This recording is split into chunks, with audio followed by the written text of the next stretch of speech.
Now this here is a bit of historical stuff. It is the certificate of registration of a motor vehicle under the Motor Vehicle Act 1924, and it says there a duplicate. It is still it was stamped in 1933, but it states here, and I would believe that the registrar of motor vehicles in those days wasn't all that busy, because here in New Zealand and here around Christchurch in West Ayrton, it's out of Christchurch here in the country, they would have only probably have 5 or 10 or 20 cars there. So it is a 1925 Talbot Darracq. It was registered on the 28th of the 10th 1925. It says a passenger car, private use. The chassis number is 6940 and the engine number is 57362. I bought it off the estate of a man called Talbot Darracq. He was commonly known as LB, and he bought it, well, he may have even bought it before then, but he made an application for a motor vehicle license for 1975-76. So he's definitely had it, what is that, 40 years? Yeah, nearly 40 years anyway. This is a photo of the man here. These are some photos that he took. We have another later registration paper. I think it's from 1945, 4th of August 1945. Coincidentally, that would have been exactly 8 years before I was born. And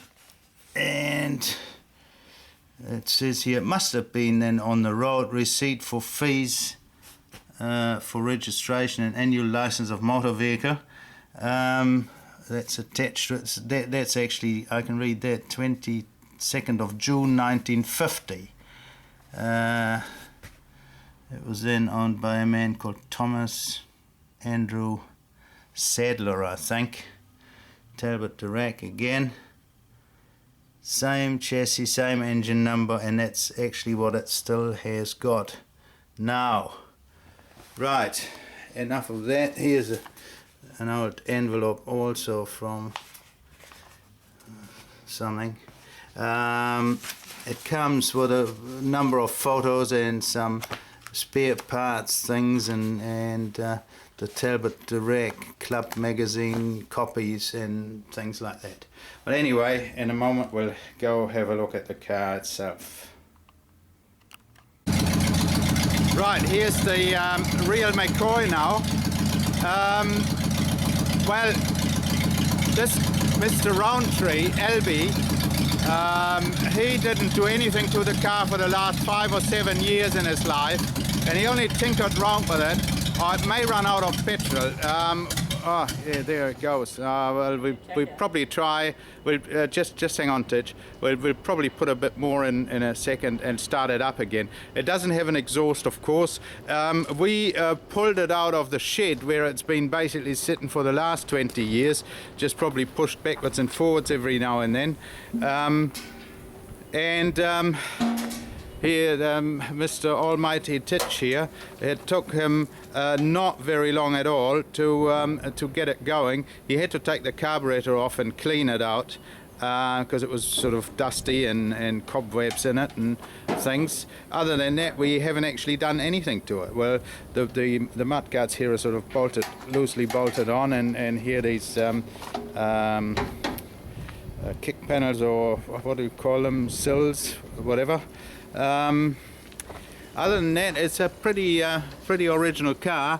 It says here Talbot Darracq, manufactured by the STD combined in London and Paris. The agents that sold it in New Zealand were Tench Brothers, and they were around until about 1960.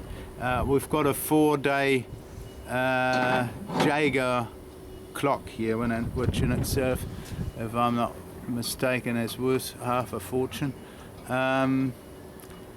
Maréchal Vaucanson, no idea what that is. The speedo there, the oil pressure, and the oil pressure does actually come up. The amp meter does not look all that original. We've got a tank, we've got some lines, we've got brakes, we've got good tyres, we've got a handbrake, we've got the original Darracq gearbox. Did you actually, so you moved backwards and forwards, shouldn't it, when you put it in gear? And we've got the advanced retard on this, obviously under the bonnet, and it's got some, I don't know what that's for. Right, now the float must be sticky after we put more petrol in it. Anyway, it should start it there.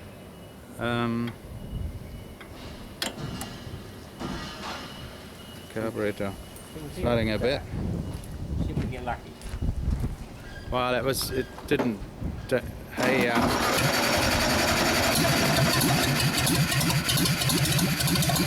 we go. That needs a bit of tightening up.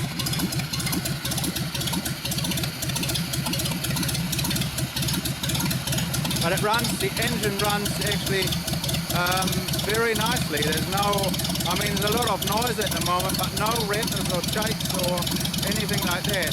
We did actually have it running for a bit longer, and we could bring the idle right down, but now it's not quite warm enough to do that.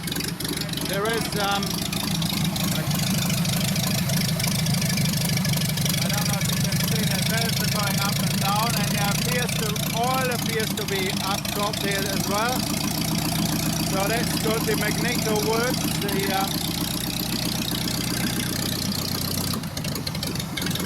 Alright, I think we can see if you get it to idle very low. Oh, here we go.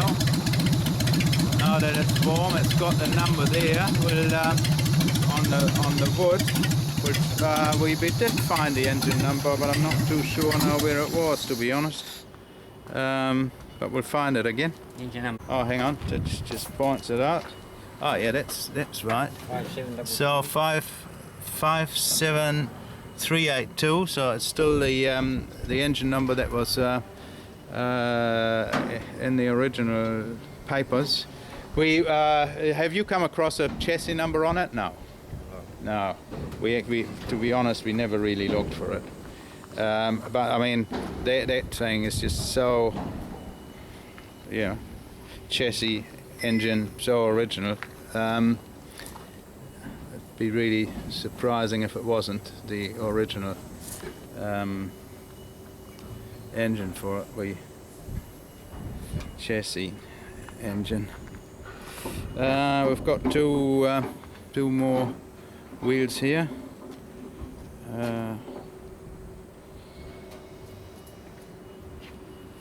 Right. Okay. Well, that's what it is. We have a window frame, and we have a vacuum operated wiper motor. Front and rear axle, massive diff. What is that? What's the? Oh, this is the starter, of course. Yeah, starter motor there.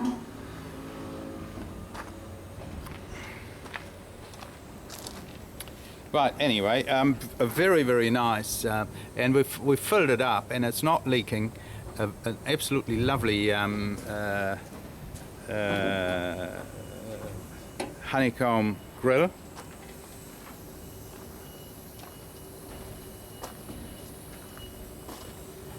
I'm not too sure where the chassis number is supposed to be on these things. Right. Okay. So let's. Oh, I nearly forgot. We've got a bonnet, and we'll just put that on.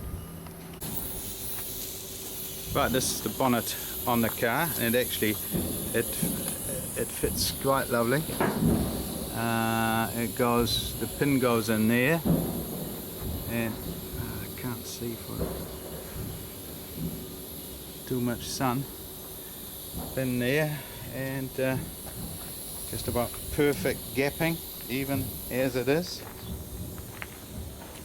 Right, so actually one of the first things we did was we checked the oil. We were told the engine was reconditioned, and the oil is absolutely clear, absolutely like brand new. So yes, good sign. So here it is, a 1925 Talbot Darracq.